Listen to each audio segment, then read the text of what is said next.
In this video, we are going to look at the front and side gardens for December of 2024. It's been an unusual year by a little bit, and there's a few things that are hanging on. Hi, I'm Bowtie Dave.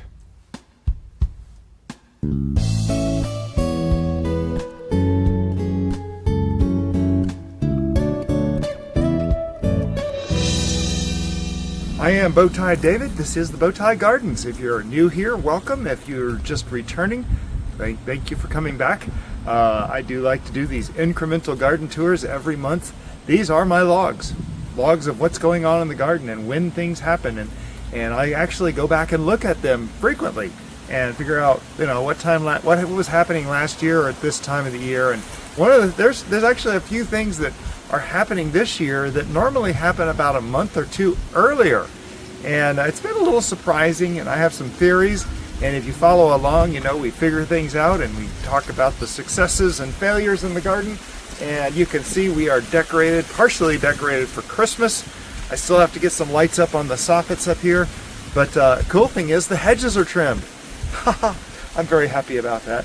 But the weather, first thing I like to mention is the weather. It is today at 62 degrees Fahrenheit. That's about 16.5 degrees Celsius. It is beautiful out here. It's a little breezy, and it actually feels wonderful. The days have been wonderful. The mornings, the lows have been not bad at all. In fact, we haven't had a freeze yet. This is December 8th. We have not had a freeze yet this season. And we're waiting for it. I watch my forecast. We have some stuff going on. We have a whole bunch of hot peppers in the backyard that will be overwintering, and you can follow along. Be sure to subscribe so you don't miss some of the other stuff coming up. We just came out with our Grinchy Christmas video, and I know those of you who have seen that have enjoyed it. Thank you for the comments. That was fun to put together, a little bit of a fun side.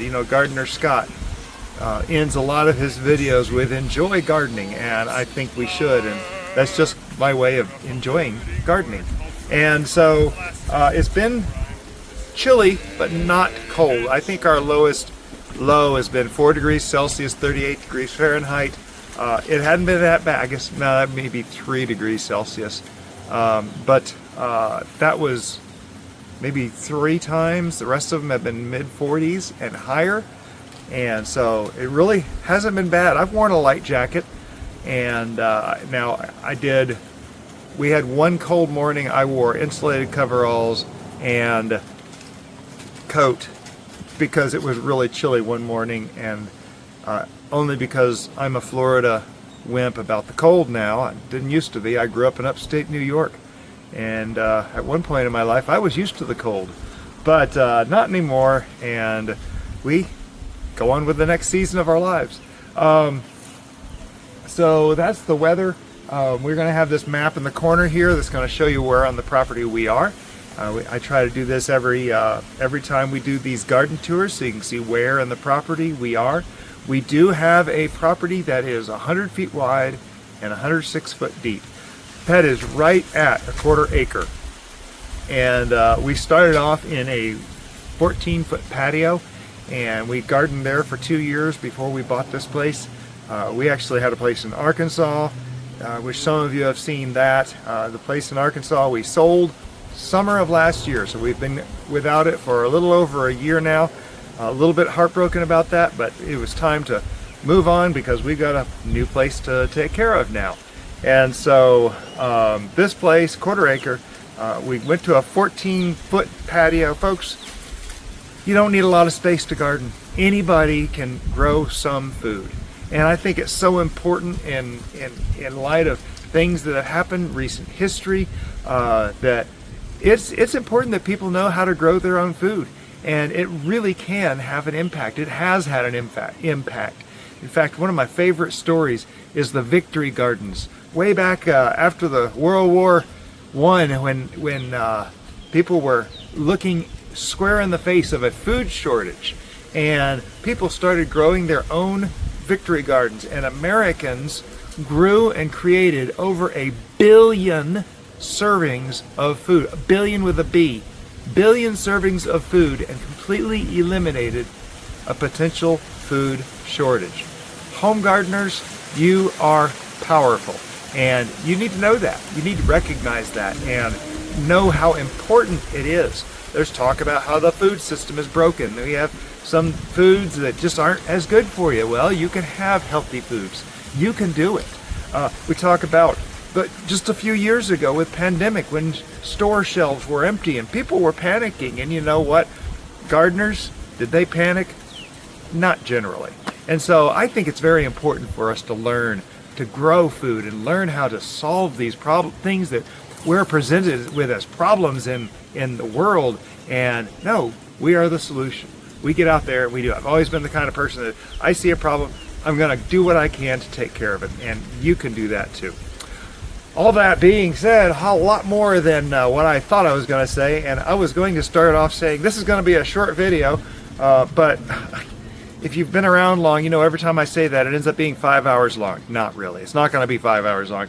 But we're going to look at this front yard and the side yard around the corner and see what's happening. Let's go. So we're not going to spend a lot of time on things that have not changed. The very small zombie wood chip pile is very small still, which is wonderful.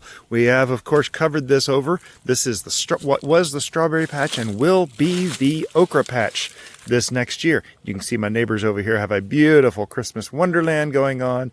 They've done so much stuff on theirs, and we don't do that much, but it's very cool to see it around our whole street. Got Christmas strewn up and down the block. It's beautiful. But anyway, so we've had this tarp down here, and this is just a tarp.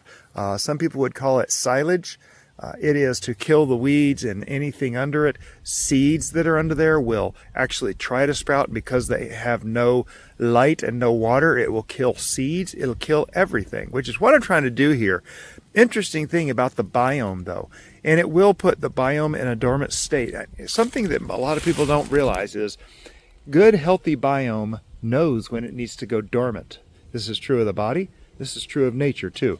And all that healthy biome in there that helps our plants goes dormant when it's under these types of conditions where it needs to preserve itself. Now, when you're talking about the body and biome, it's really interesting that, you know, healthy cells, if you are fasting, your cells will actually harden themselves off and secure themselves. Cancer cells don't know how to do that. Cancer cells will actually fail during a fast. And it's not a cure for cancer, but I've heard people say that if you fast for 3 days before your cancer treatment, it has a lot more effectiveness, and there are studies on that, but that's not part of this. I want to show you what looks like underneath here, and you may remember we actually had some green growing in here. Let me put this on the tripod and show you. And if it sounds like I'm talking a whole lot faster today than I normally do, I probably am. Enoch is about to come on, the urban gardener, with the live with gardener Scott, and two guys that I love here talk about gardening. If you haven't heard of either of them, it's worth checking them out. Enoch does a great show every Saturday and another great show every Sunday. But let's just see what it looks like under here. And you can see some very invasive plants in here. Struggling. These things are getting all leggy, struggling to look for sunlight. They're all shrivelly. They don't look healthy. Some things down here on the edge are getting a little bit of sunlight, so they're struggling a little bit less. But look how long these things are getting to try to reach for light, and they're not going to get it.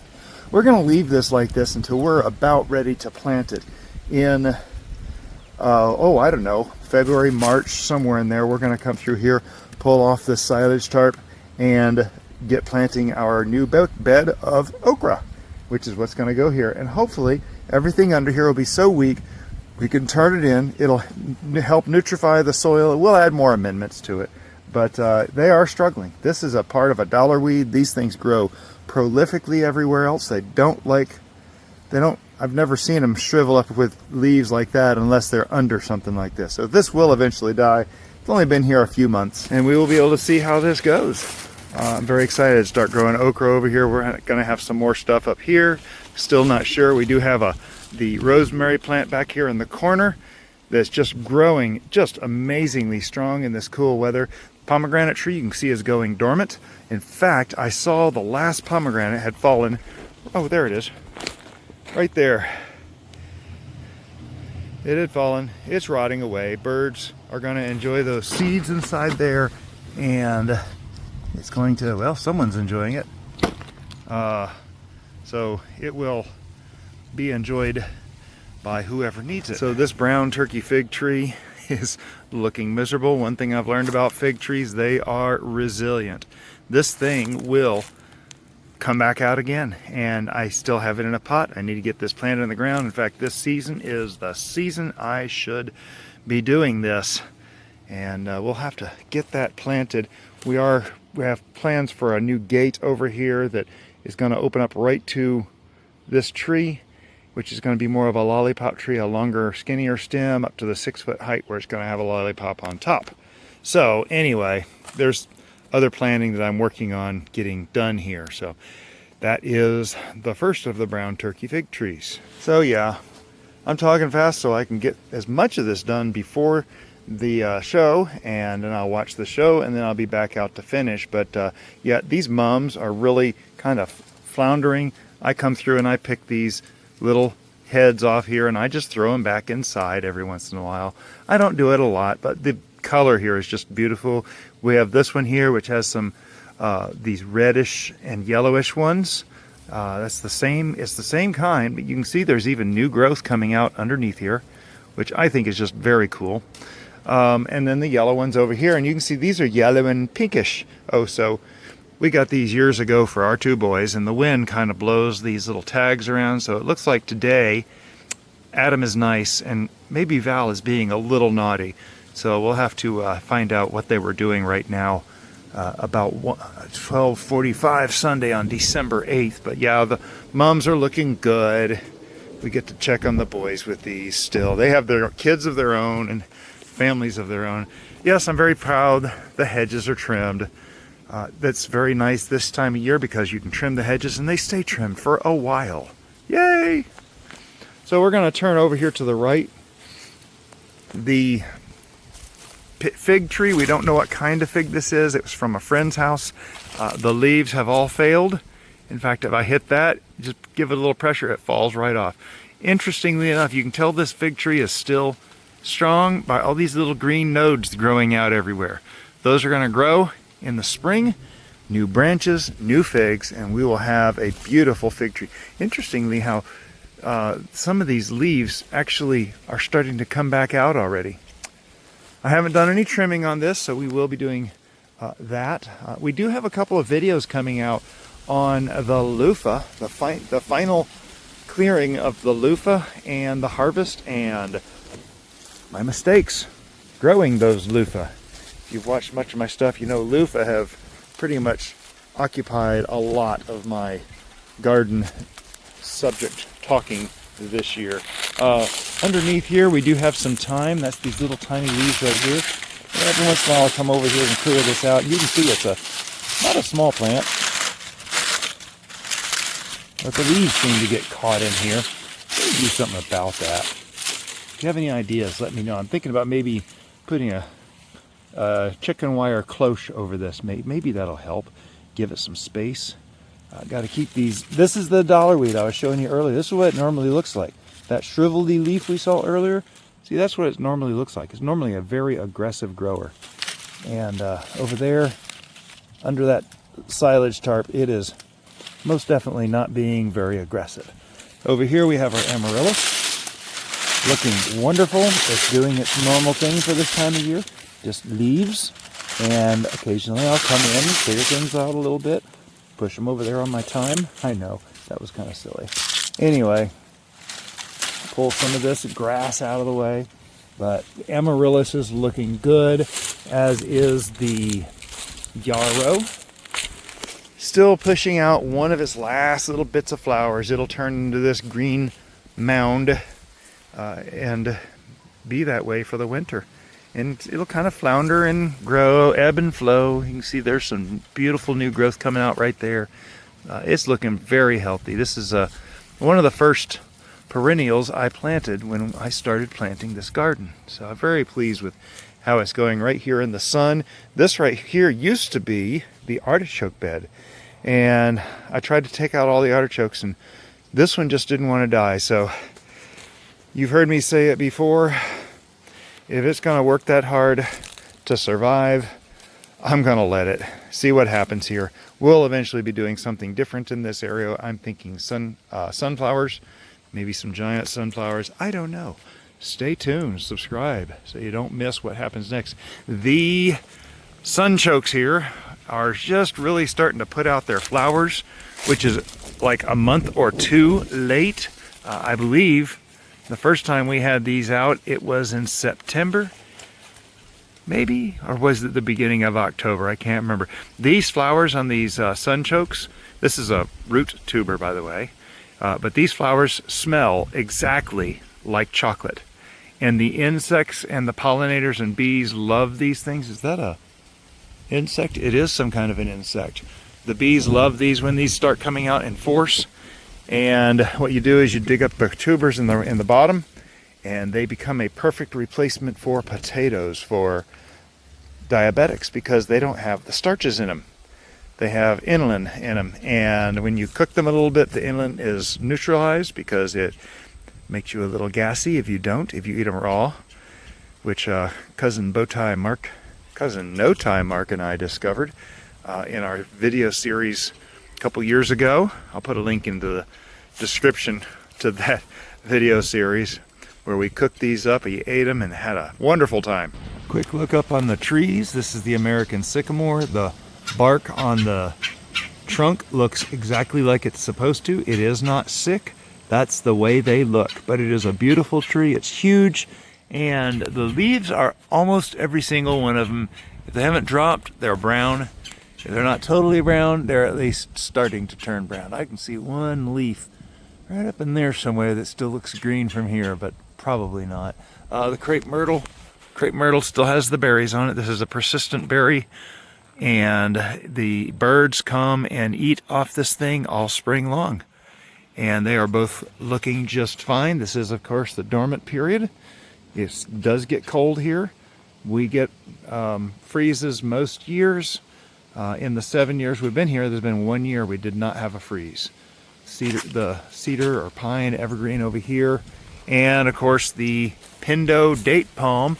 Interestingly enough, the pindo date palm, which does grow edible dates.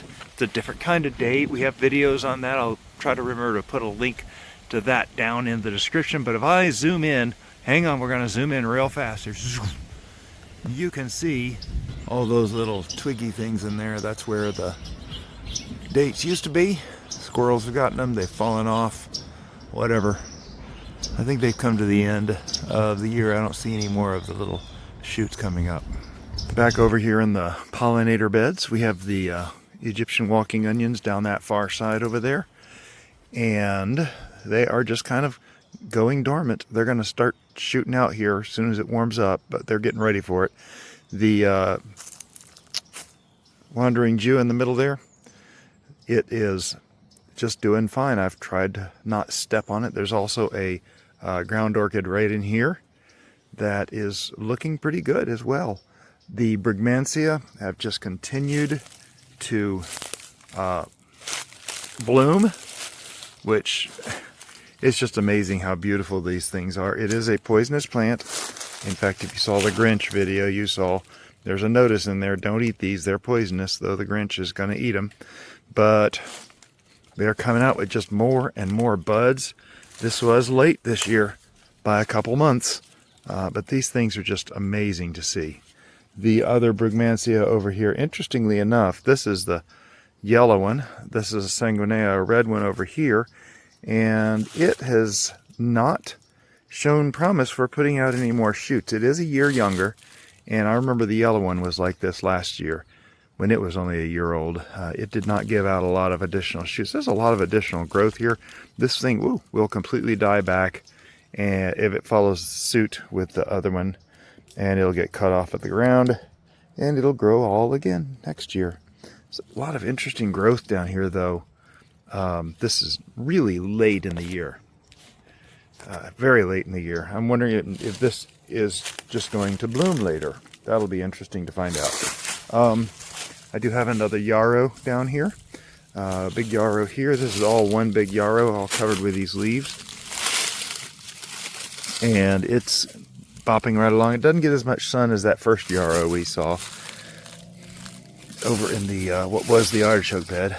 There's another single yarrow right there. I don't know if that's going to make it. I don't have a lot of hope for that. Tell me in the comments if you think that's going to make it. Have you had experience with that? The chocolate mint behind the snowman here is getting a little suffering from the cold, I think. That is not a chocolate mint.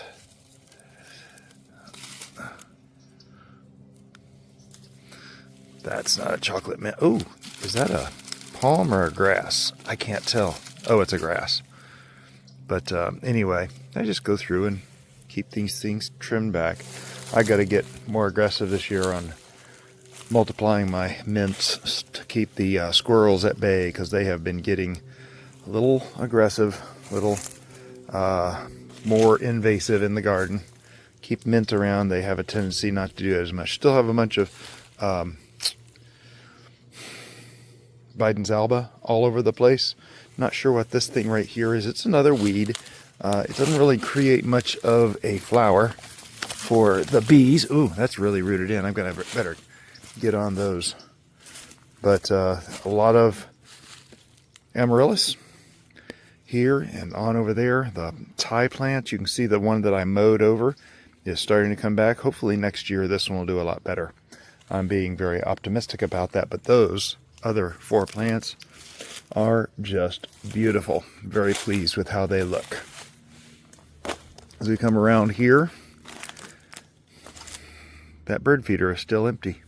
Remember that video I put out about eliminating bird damage? I never did fill that stinking bird feeder. Okay, I'm talking slower now. Obviously the show is over. It's great seeing everybody in the Urban Gardeners Saturday and Sunday show. We're coming around here to the arch trellis. The only thing really left here is the German pink tomato plant. And Jim, if you're watching this, no tomatoes, none at all. And I don't think it's gonna, I see some buds up there at the top. In fact, let me see if I can zoom in here. You can see buds there. Still no tomatoes though. So, I don't know if it's going to do anything. Down the other end, we had these yard-long beans gardens happen. These Thai yard-long beans, we tried these. I didn't like the thin walls on these. So, but it's quite a bean, and I bet because I've let so many go dormant, go mature and die in here, we're probably going to get these reseeded here automatically. Of course, I can't forget the lacinato kale. This thing is delish. I love coming out here, picking a leaf or two off of here, and just chawing down on this. Oh, this is really good kale. Just Sowards said, if you don't like kale, but you think you might like kale, this is the one to start with. It is tasty, tasty, tasty. And I love this plant. I am never going to have a garden without lacinato kale. This will last 2 years. It'll go through the winter, still produce. It'll be awesome. This is the one that had fallen down, and it's still good. Another chocolate mint plant. Around here to the front, another bundle of Amaryllis right here that's just getting dormant. The basil down there, still going. A little bit bedraggled. But yeah, the basil on either side, the one on the left there is just in bad shape. Just waiting for them to die out. There's a strawberry in the middle there. I don't know if that's going to do anything. We might have to end up replanting that. The asparagus fern here, the asparagus here is looking beautiful. I actually ate one off of here last month. Still need to get in here and plant some more. I want to seed some more asparagus. I can't see any little shoots in there right now. So I don't think I'll be eating any today. If you didn't see the Grinch, you'll find out. Go watch the Grinch video and find out why there's a cattle panel right here in the middle of the yard. No Grinches were injured in the making of that video, though. The grapes are looking more and more bald. There was actually another segment of video that we recorded that just didn't really make sense in the video. So it never made it. But yeah, it showed up the top dead parts of these grapevines. We're going to be trimming these in a video coming up. So again, be sure to subscribe to see that. It's time to do our yearly pressure washing of this north side of the house. The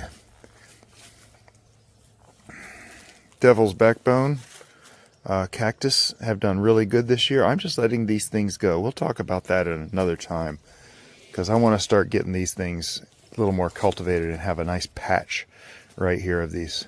There is one I'm noticing. There is a potential flower head right there. Little tiny one. Interesting. These things fascinate me. Random pile of dirt in the middle here. A lantana over there. The little Mexican lantana, our local native. And of course we bring back here to the blueberries. And they are just looking beautiful because they are just going dormant, getting ready to start bursting out with new growth. Here in about a month or two, we're going to see a lot of stuff growing out of here. And a lot of blueberries. See green things like this, that's what gives me hope. I don't really trim anything in here. I haven't in 3 years.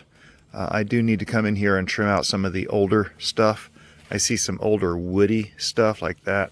One stem, that larger stems, you've got to get those cut down and get this thing growing younger, fresher growth. There's 2 types of blackberries in here. True Blue and Blue Prime. Is that what it is? I can't remember off the top of my head. But, oh, in fact, let's go looking for the tags. So if I walk in here, this is kind of fun, because it's a mess in here. That's a new blueberry shoot right there. There's one of the tags. Uh-oh. I'm only seeing one of the tags. I recorded it in. Oh, there's the other one. Okay. So this one here is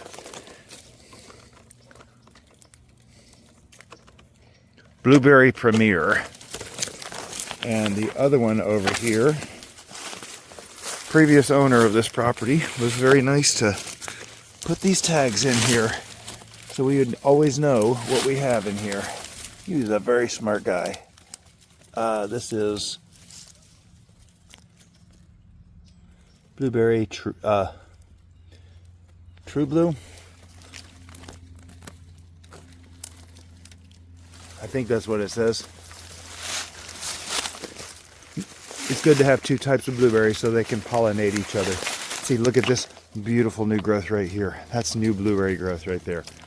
We need to cut out some of these larger woody ones, though,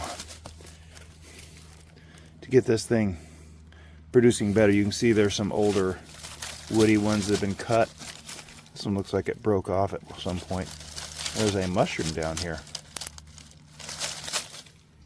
Is that edible? I'm not eating it. That's interesting. There's several that are cut in here, I see. I've never noticed that before. That's cut. This is... yeah, this was cut at one point. That looks broken off. But this thing has been maintained over the years. So, yeah. It is good to do some maintenance on these. Anyway. Yeah, maybe that came out to be a short video. So yeah, when you're eating this stuff out of the garden, you kind of have to roll back the edges, make sure there's nothing living in there, or you'll be getting a little extra protein. But yeah, these things.